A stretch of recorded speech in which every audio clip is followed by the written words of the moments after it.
Personal na nagtungo si Peanut Gallery Media Network founder Franco Mabanta sa Pasig Regional Trial Court para humarap sa arraignment sa kasong robbery extortion. Kasama niyang dumating ang kanyang abogado na si Attorney Bernice Piñolo Rodriguez. Sa Branch 152, humarap si Mabanta kasama ang kanyang mga kapwa-akusado. Matapos ang arraignment, hindi na humarap sa media si Mabanta at ang kanyang abogado para magbigay ng pahayag. Nag-ugat ang kaso kay Mabanta matapos niya subukang kikilan umano si dating Speaker at kasalukuyang late 1st District Representative Martin Romualdez. Sabi ng tagapagsalita ni Romualdez, kumpiyansa sila na malakas ang kanilang kaso at ebidensya laban kay Mabanta. Sa ngayon, we cannot speak of the details of the case, no, as well, and along with the other evidence kasi it's already subject to ongoing proceedings. But what we can say right now is that we are confident in the strength of our case and our evidence, and the court is the proper forum where we can test this evidence.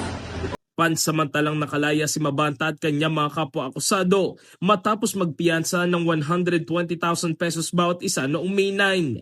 Nito namang May 19, inaprubahan na ng Korte ng Pasig ang cyber warrant laban kay Mabanta at 4 pang iba na pahihintulutan ang mga otoridad na ma-access sa mga nakumpiskang gadget noong maaresto sila. Ito ay upang matiyak na makakuha ang NBI ng mga impormasyon na maaaring magpatunay na mayroong reasonable certainty of conviction.